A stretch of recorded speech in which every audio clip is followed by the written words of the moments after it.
اعوذ باللہ من الشیطان الرجیم بسم اللہ الرحمن الرحیم یا ایہا الذین آمنوا اتقوا اللہ حق تقاتہ۔ سامعین ذوی الاحتشام، آئیں سب سے پہلے حضور احمد مجتبی محمد مصطفیٰ ارواحنا فدا صلی اللہ علیہ وسلم کی بارگاہ ناز میں درود و سلام پڑھیں۔ اللہم صلی علی سیدنا شفینا حبیبنا و نبینا و مولانا و مأوانا و ملجانا محمد وبارک وسلم صلاۃ و سلام علیک یا رسول اللہ وعلی آلک و اصحابک یا نبی اللہ صلی اللہ تعالی علیہ وسلم۔ اللہ تعالیٰ قرآن عظیم میں ارشاد فرماتا ہے یا ایہا الذین آمنوا اتقوا اللہ حق تقاتہ فلا تموتن الا وانتم مسلمون۔ اے مومنو، اللہ سے ڈرو جیسا اس سے ڈرنے کا حق ہے، اور تم مرو تو اس حالت میں کہ تم مسلمان رہو۔ تقوی تمام اعمال کی جڑ ہے۔ اگر تقوی نہیں کسی بندے میں تو اس کا کوئی بھی عمل ٹھیک نہیں ہو سکتا، کیونکہ قرآن مجید کا جب آغاز کرتے ہیں اور پڑھتے ہیں تو ایک بات سمجھائی جاتی ہے۔ اللہ تعالیٰ کہتا ہے ذالک الکتاب لا ریب فیہ ھدی للمتقین، ہدایت متقیوں کے لیے ہے۔ اب تقوی کہتے کس کو ہیں اور تقوی کیا چیز ہے، اس کو اختیار کرنا کیسا ہے، اس کے فضائل کیا ہیں اور اس کا اثر ہماری زندگیوں میں کیا ہوتا ہے۔ تقوی کے متعلق ایک عام تعریف کہ تقوی اللہ تعالیٰ نے جس کام کو کرنے کے لیے کہا وہ کام کر لیا جائے، اور جس کام سے اللہ تعالیٰ نے منع کر دیا اس سے رک جایا جائے، یہ تقوی ہے۔ یعنی اللہ تعالیٰ نے کہہ دیا ان امور پر تمہیں عمل کرنا ہے، اس پہ عمل کر لینے سے تقوی کا اختیار حاصل ہوا۔ ایک دوسرا، اللہ نے کہا کہ یہ کام نہیں کرنے ہیں، جو اللہ تعالیٰ کے حرام کردہ چیزیں ہیں ان سے باز آ جانا ہے، اور بندہ اس سے رک جاتا ہے تو تقوی مکمل ہو جایا کرتا ہے۔ اور ایک بات حضرت عبداللہ ابن عمر رضی اللہ تعالیٰ عنہ کہتے ہیں کہ تقوی ان لا ترى نفسك خیرا من احد۔ عبداللہ ابن عمر تو کہتے ہیں تقوی تو بات کا مسئلہ یہ ہے کہ تقوی اس چیز کو کہتے ہیں کہ بندہ اپنے آپ کو کسی سے بھی اچھا نہ سمجھے۔ اب ہم اور آپ بھی سوچتے جائیں گے دھیرے دھیرے کہ تقوی کے مسائل کہاں تک آتے ہیں۔ صحابہ کرام رضوان اللہ علیہم اجمعین کہا کرتے تھے کہ ہم حلال کاموں کے 70 دروازے چھوڑ دیا کرتے تھے کہ کہیں ایسا نہ ہو کہ حرام کا کوئی دروازہ کھل جائے۔ گزشتہ ہفتہ میں نے کہا تھا آپ کو کہ ہر جائز کام پر عمل کرنا ضروری نہیں ہوتا۔ یہی مسئلہ کہ تقوی کا ایک حصہ یہ بھی ہے کہ کئی حلال کام آپ کو چھوڑنے پڑتے ہیں، حلال کام کئی چھوڑنے پڑتے ہیں۔ کہیں ایسا نہ ہو کہ آپ حلال اور جائز سمجھتے سمجھتے حرام کے قریب چلے جائیں، متشابہات میں مبتلا ہو جائیں، آپ کو پتہ ہی نہ چلے کہ حرام ہے کہ حلال ہے، اس میں مبتلا ہو جائیں۔ تو عمل اختیار کریں صحابہ کا کہ ہم 70 دروازے حلال کے بھی نہیں کھولا کرتے تھے، کہیں ایسا نہ ہو کہ ایک حرام کا دروازہ کھل جائے۔ آج ہم اور آپ کوئی کام کرنے لگتے ہیں، ہمارے سامنے دو راستے ہوتے ہیں۔ ایک مسئلہ ہوتا ہے کہ ہو سکتا ہے کہ جائز ہو، اور دماغ اکثر کہہ رہا ہوتا ہے نہیں ٹھیک نہیں ہے، اور ہم اور آپ کیا کرتے ہیں، ہو سکتا ہے کہ جائز ہو تو اس پہ عمل کر لیتے ہیں، بعد میں پوچھ لیں گے کہ جائز تھا کہ حرام تھا۔ یہ تقوی کی بھینٹ چڑھ گیا مسئلہ، تقوی ختم ہو چکا آپ کا، آپ نے اللہ تعالیٰ کو نظر انداز کر دیا یہاں جا کر۔ جبکہ مسئلہ یہ ہے کہ آپ کو شک ہو گیا نا کہ یہ کام جائز ہو سکتا ہے کہ نہ ہو، آپ پر لازم ہے کہ آپ اسے چھوڑ دیں۔ صرف آپ لوگوں کے لیے ہی نہیں، ہم جیسوں کے لیے بھی مسئلہ ہے کہ اگر ہمارے سامنے کوئی حدیث آئے، کوئی مسئلہ آئے اور ہمیں لگے کہ ہو سکتا ہے ایسا ہو سکتا ہے کہ یہ حدیث ہو، تو ہم پر بھی لازم ہے کہ وہ حدیث بیان نہ کریں جب تک اس کی تحقیق نہ کر لیں۔ ہو سکتا ہے کہ مسئلہ یوں ہو، نہیں یوں ہونے کا مسئلہ نہیں، کتاب پہلے دیکھیں، جب تک واضح نہ ہو جائے مسئلہ بیان کرنا حرام ہے۔ یہ آسان چیزیں نہیں، یہ تو ہمیں بچنا پڑتا، آپ کو بچنا پڑے گا۔ جہاں متشابہات، جہاں شک ہو، جہاں ڈاؤٹ ہو جائے وہاں سے بچنا لازم ہے آپ پر۔ یہ تقوی کی اہم کڑی ہے۔ پھر ایک بات، تقوی کہتے کس کو ہیں؟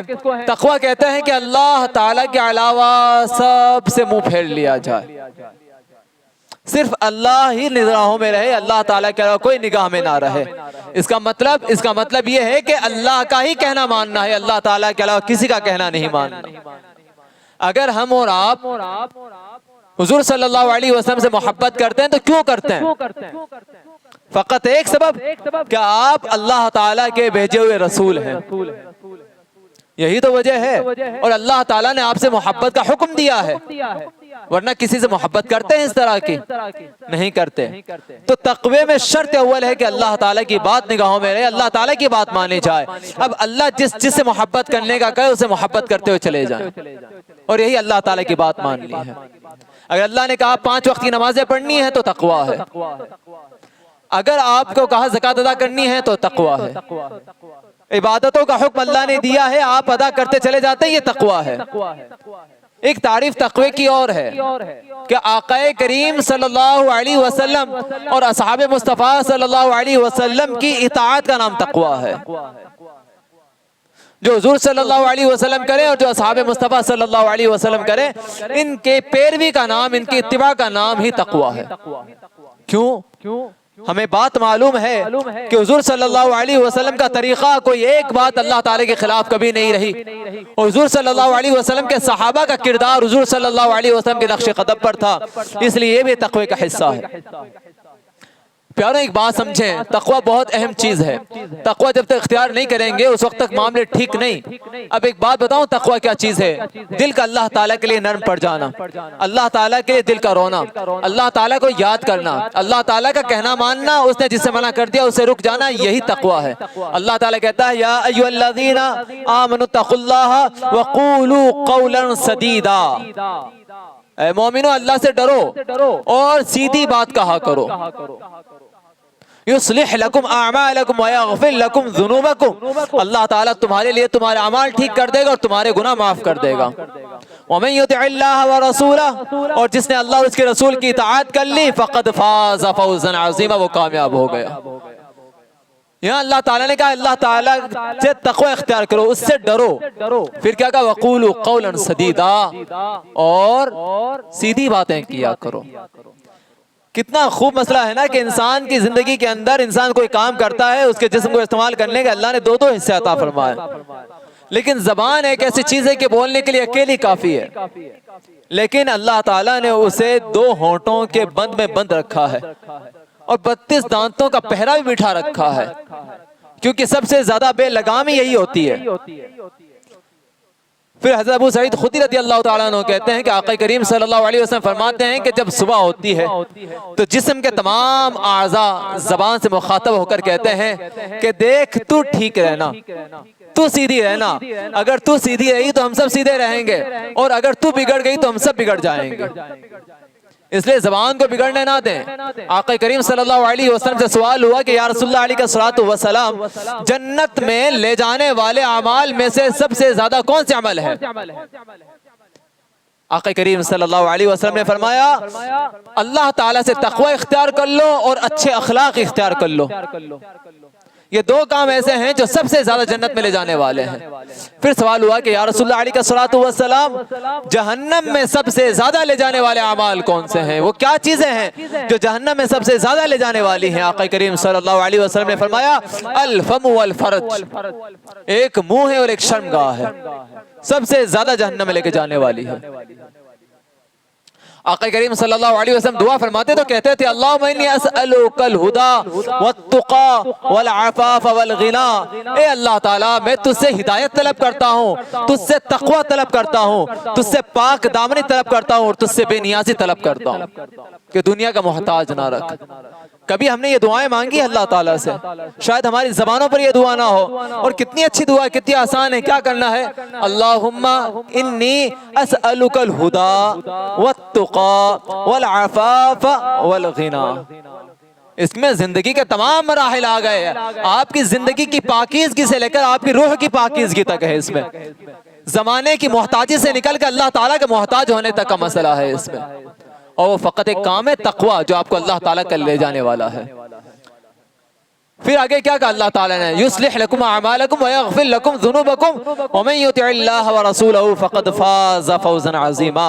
اللہ تعالیٰ سے تقوی اختیار کرو، زبانیں سیدھی کر لو، اعمال اچھے ہو جائیں گے، اللہ گناہ بخش دے گا، اطاعت الہی اطاعت مصطفیٰ میں آ جاؤ، کامیاب ہو جاؤ گے۔ حضرت انس بن مالک رضی اللہ تعالیٰ عنہ کے ماموں، حدیث پاک ہے، مسلم میں بھی ہے اور بخاری متفق علیہ حدیث ہے۔ متفق علیہ حدیث اس حدیث کو کہتے ہیں جس کو امام مسلم اور امام بخاری دونوں روایت کرتے ہیں، جو دونوں کتابوں کے اندر ہو۔ کہتے ہیں حضرت انس بن مالک رضی اللہ تعالیٰ عنہ کے ہمارے ماموں تھے حرام بن ملحان رضی اللہ تعالیٰ عنہ۔ ایک روز آقا کریم صلی اللہ علیہ وسلم کے پاس کچھ لوگ آئے اور کہنے لگے کہ ہمارے یہاں تبلیغ کی ضرورت ہے، دین اسلام کی دعوت و تبلیغ کے لیے کچھ لوگ ہمارے ساتھ بھیج دیں۔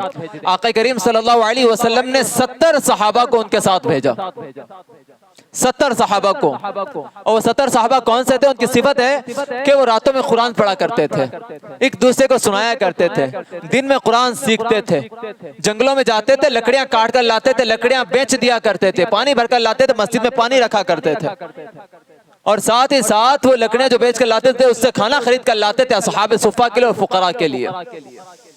یہ چند باتیں بہت ضروری باتیں جو اس حدیث میں ذکر ہوئی ہے، صفت ان کی ذکر ہوئی ہے جو دین اسلام کے مبلغ تھے۔ کیا کہا؟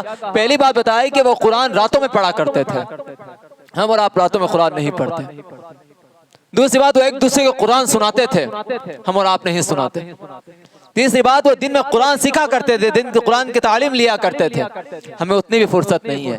پھر وہ مسجد میں پانی لایا کرتے تھے، ہم مسجدوں میں پانی لانے والے نہیں، ہم مسجدوں سے اٹھا کر پانی باہر لے جانے والے ہیں۔ اور آپ کو پتا ہے کہ مسجد کی چیزوں کو باہر لے جا کر استعمال کرنا جائز نہیں ہے۔ مسجد کے اندر پانی استعمال کرنا ہے تو مسجد میں بیٹھ کر پانی پی سکتے ہیں آپ، لیکن یہاں سے بھر کر گھروں میں یا دکانوں میں لے جانا جائز نہیں ہے۔ پھر اگر آپ یہ سوچیں کہ وہ چیز استعمال کر لیں، اس کے پیسے مسجد میں دے دیں گے، یہ بھی نہیں ہو سکتا، کیونکہ جو چیز اللہ کے لیے وقف ہو جاتی ہے اس کی قیمت نہیں ہوا کرتی۔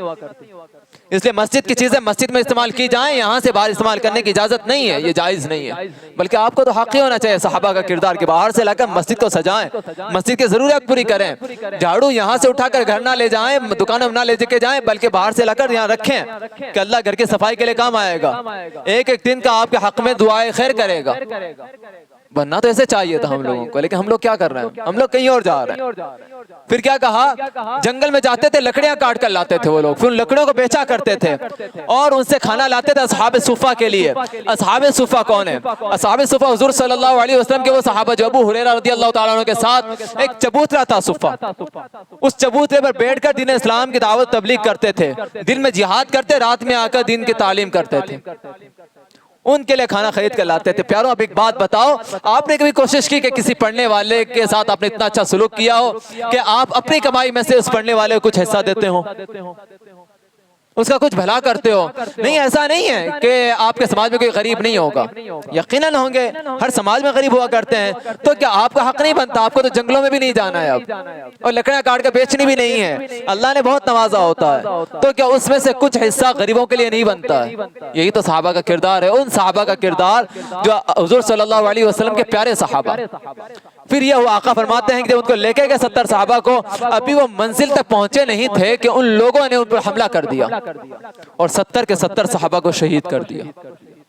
حضرت حرام بن ملحان رضی اللہ تعالیٰ عنہ ابھی باحیات تھے، جب انہیں لگا کہ ان پر حملہ ہو رہا ہے، آپ کہنے لگے اللہم بلغ عنا نبینا انا قد لقیناک وَرَضِينَ عَنْكَ وَرَضِيتَ عَنَّا، اے میرے رب ہمارے نبی تک یہ بات پہنچا دے کہ ہم نے تجھ سے ملاقات کر لی، تو ہم سے راضی ہو گئے، ہم تجھ سے راضی ہو گئے۔ پھر ایک شخص آیا، تلوار لے کر آپ کے پیچھے وار کیا ہے تو آپ شہید ہو گئے، اور شہید ہوتے ہوتے زبان سے کلمات نکلے فزت ورب الکعبہ، فزت ورب الکعبہ، رب کعبہ کی قسم میں کامیاب ہو گیا۔ آقا کریم صلی اللہ علیہ وسلم زار و قطار رونے لگے، صحابہ سے کہنے لگے کہ جبریل آئے ہیں اور انہوں نے کہا ہے کہ میرے صحابہ قتل ہونے سے پہلے یہ بات کہہ رہے تھے کہ اے رب ہمارے نبی کو یہ خبر دے دے کہ ہم تجھ سے ملاقات کر چکے، ہم تجھ سے راضی ہوئے، تو ہم سے راضی ہوا۔ کیا ایسا تقوی کبھی اختیار کیا ہے ہم لوگوں نے؟ ہماری زبانوں پر کبھی ایسی باتیں آئی ہیں کہ اللہ تعالیٰ کے لیے ہم یہ کہتے ہوں کہ ہم کامیاب ہو گئے؟ کبھی ایسا ہوا؟ تقوی اس چیز کا نام نہیں ہے کہ چند تسبیحات آپ نے گھما لی اور آپ کہتے ہیں میں متقی پرہیزگار بن گیا. آپ نے تہجد شروع کر لی اور زمانے کے سب لوگوں کو گنہگار سمجھنے لگے تو آپ سمجھتے ہیں میں متقی پرہیزگار ہو گیا. آپ نے نوافل روزے رکھنے شروع کر دیے اور دنیا کو کہتے پھرتے ہیں کہ نہیں یہ فرض روزے بھی نہیں رکھتا تو آپ سمجھتے ہیں آپ متقی ہو گئے.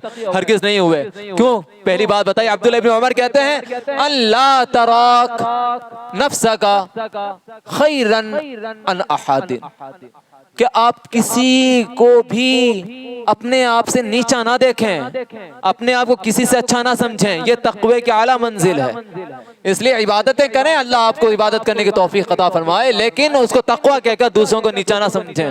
پھر تقوی کی بات کی جائے تو حضرت ابو بکر صدیق رضی اللہ تعالیٰ عنہ ایک روز کھڑے تھے، ایک درخت تھا، اس کو دیکھتے جاتے ہیں. کہا کہ اے صدیق اکبر اتنے غور سے اس کو کیوں دیکھنا؟ آپ کہتے ہیں کہ میں سوچتا ہوں کہ کاش کہ میں یہ لکڑی ہوتا. کیوں؟ کہ کاش میں سوکھ جاتا، میں توڑ لیا جاتا، میں جلا دیا جاتا، آخرت میں مجھ سے حساب تو نہیں ہوتا. یہ ہے تقوی کہ آپ کو خوف ہو آخرت کا، دل تڑپے، لرزے آپ کا دل کہ دنیا میں جو کر رہے ہیں آخرت میں کہیں سخت عذاب میں مبتلا نہ کر دیا جاؤں، کہیں دنیا میں آخرت میں مجھے پکڑ نہ لیا جائے. ماں عائشہ صدیقہ تو کہتی تھی کاش میں ایک لکڑی کا تنکا ہوتی. ہم اور آپ کیا کر رہے ہیں؟ ہمیں تو دنیا بھاگ گئی ہے. تقوی کیا چیز ہے؟ اللہ سے ڈرنا کیا چیز ہے ہمیں نہیں معلوم ہے. ابو ہریرہ رضی اللہ تعالیٰ عنہ کے پاس ایک شخص آیا اور آ کر پوچھنے لگا تقوی کسے کہتے ہیں؟ ابو بکر صدیق کہتے ہیں کہ اچھا ایک بات بتا، تو راستے سے گزر رہا ہو اور راستے میں کانٹے بچھے ہو تو کیا کرتا ہے؟ کہتا ہے کہ میں بچ کے نکلتا ہوں اور ہو سکے تو راستہ بدل لیا کرتا ہوں. ابو ہریرہ رضی اللہ تعالیٰ عنہ کہتے ہیں کہ یہی تقوی ہے کہ جب تجھے لگے نا کہ یہاں اللہ تعالیٰ ناراض ہونے والا ہے، تجھے لگے نا کہ یہاں دین میں شک و شبہات والی بات آ گئی ہے، تو تجھے کوئی راہ نہیں تلاشنی ہے بلکہ بہتر طریقہ ہے کہ بچ کر نکل جا، اور یہی اللہ تعالیٰ سے تقوی اختیار کرنا. ہم اور آپ ابھی بہت دور ہیں ان باتوں سے. ہم لوگوں نے ابھی نہیں سمجھی یہ باتیں کہ ہمیں صحابہ کردار ہماری نگاہوں میں نہیں ہے. ہمیں بچوں کو سکھانا ہے. سمجھاتے ہیں نا کہ بیٹا جن راہوں پہ کانٹے ہوں وہاں سے گزرا نہ کر، اور خوبصورت بات یہ سمجھایا کریں کہ بیٹے جس راہ سے گزرے نا اور اس راہ میں کانٹے ہوں نا تو ایک کام کرنا، وہ کانٹے دوسری طرف کر دینا تاکہ یہ بھی صدقہ ہو جائے اور لوگوں کے لیے سیدھی راہ ہو جائے. اور ایک بات اور تقوی کے متعلق، یہ بھی مستدرک علی الحاکم ایک روایت ہے 3828 میں. آقا کریم صلی اللہ علیہ وسلم کے چند صحابہ آقا کریم صلی اللہ علیہ وسلم کے پاس آئے اور کہنے لگے کہ یا رسول اللہ ایک نوجوان ہے، کمرے میں بند ہے، زار و قطار روتا ہے، قیامت کو یاد کرتا ہے، بہت روتا ہے. آقا کریم صلی اللہ علیہ وسلم کہتا ہاں تو فرمائیں کہ آپ چلے ان سے ملاقات کریں. آقا کریم صلی اللہ علیہ وسلم ان سے ملاقات کے لیے گئے تو حالت یہ تھی کہ وہ زار و قطار رو رہا تھا. خوف تھا کہ اللہ تعالیٰ قیامت میں میری پکڑ نہ کر لے. آقا کریم صلی اللہ علیہ وسلم نے اسے روتے ہوئے دیکھا تو اس کے سر کو لے کر اپنے سینے سے لگا لیا. صرف سینے سے لگانے کا مسئلہ تھا کہ وہ شخص ایک چیخ مار کر دنیا سے کوچ کر جاتا. آقا کریم صلی اللہ علیہ وسلم کہتے ہیں کہ دیکھو قیامت کے خوف نے اس پر اتنا اثر کیا ہے کہ اس کے دل کے ٹکڑے ہو گئے. کیا عالم ہوگا نا قیامت کا، کیسا اللہ پکڑے گا. قرآن تو صاف کہتا ہے اِنَّ بَطْشَ رَبِّكَ لَشَدِيدٌ، بے شک تیرے رب کی پکڑ بڑی مضبوط ہے. دنیا کے پکڑ سے بچ سکتے ہیں آپ اور اللہ آپ کو بچا سکتا ہے، لیکن جب اللہ پکڑ لیتا ہے نا کوئی بچانے والا نہیں رہتا. تو لازم ہے ہم پر کہ ہم اللہ تعالیٰ کے پکڑنے سے کوشش کریں. تنہائیاں ہماری ہوا کرتی ہیں، دو طرح کے تنہائی ہوا کرتی ہے یاد رکھیں. ایک تنہائی وہ ہے جو اللہ تعالیٰ کو پسند ہے، اور ایک وہ تنہائی ہے جو اللہ تعالیٰ کو ناپسند ہے. دو تنہائی ہمیشہ ہوا کرتی ہے.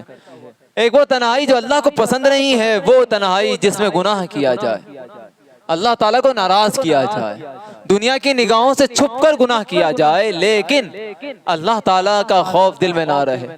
جبکہ ہم مسلمانوں کا یہ عقیدہ ہے کہ مسلمان جہاں کہیں بھی رہے، کسی حالت میں رہے، اللہ تعالیٰ سے نہیں چھپ سکتا. وہ اللہ تعالیٰ کائنات کے ذرے ذرے کا علم رکھتا ہے. جو باتیں دنیا نہیں دیکھ سکتی اللہ تعالیٰ جانتا ہے ان باتوں کو.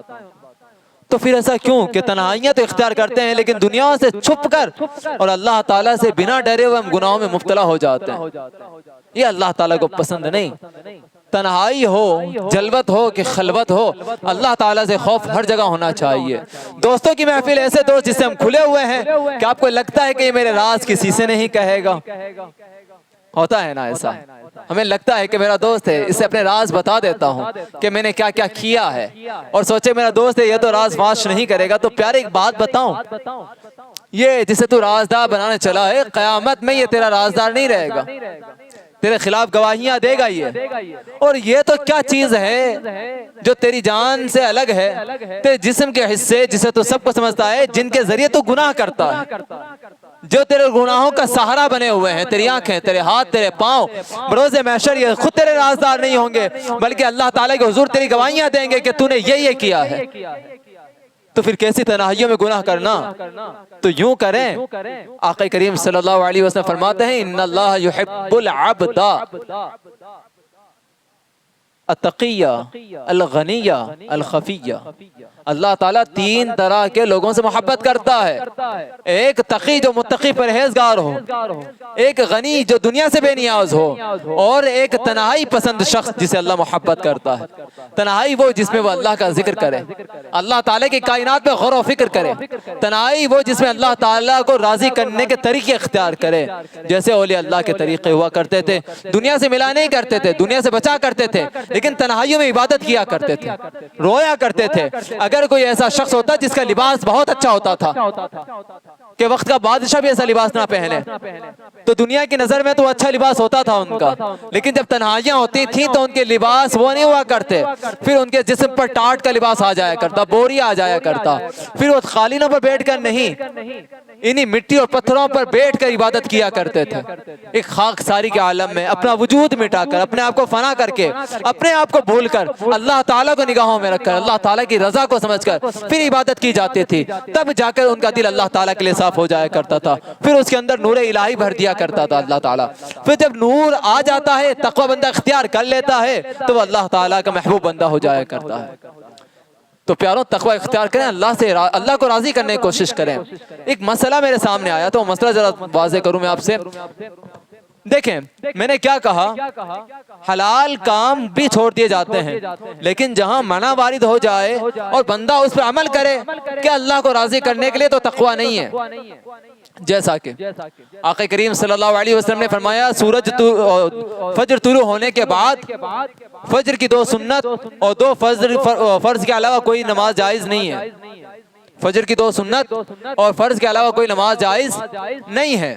اب اگر کوئی بندہ ایسے وقت میں آتا ہے کہ جماعت کھڑی ہو چکی ہے، تو اب وہ دیکھے کہ اگر امام کے سلام پھیرنے سے پہلے وہ سنت پڑھ کر جماعت میں شامل ہو سکتا ہے تو سنت پڑھ لے، اگر نہیں پڑھ سکتا ہے، جماعت نکل جائے گی تو جماعت میں شامل ہو جائے۔ اب ہمارے کچھ احباب یہ کام کرتے ہیں کہ فجر کی نماز پڑھ لیتے ہیں، فرض پڑھ لیتے ہیں، اور اس کے فوراً بعد فجر کی سنت کی قضا کرتے ہیں۔ یہ بات درست نہیں ہے، ناجائز اور گناہ ہے یہ۔ کیوں؟ کیونکہ فجر کی سنت پڑھنے کا جو محل تھا وہ فقط فرض نماز سے پہلے تھا۔ اب اگر آپ پڑھتے ہیں بعد میں تو وہ سنت نہیں بچے گی، وہ نفل ہو جائے گی، اور نفل پڑھنا اب جائز نہیں رہا۔ اگر کوئی پڑھنا چاہتا بھی ہے، امام اعظم ابو حنیفہ کے نزدیک تو ہے ہی نہیں، امام محمد جو کہ امام اعظم کے شاگرد ہیں ان کے نزدیک ہے، تو کیسے پڑھنی ہوگی؟ سورج نکلنے کے 20 منٹ بعد، مکروہ وقت نکل جائے اور زوال سے پہلے اسی دن کی پڑھ سکتا ہے، اور نہیں پڑھے گا تو کچھ گناہ نہیں ہوگا، لیکن فرض پڑھ کر فوراً ادا نہیں کرنی چاہیے۔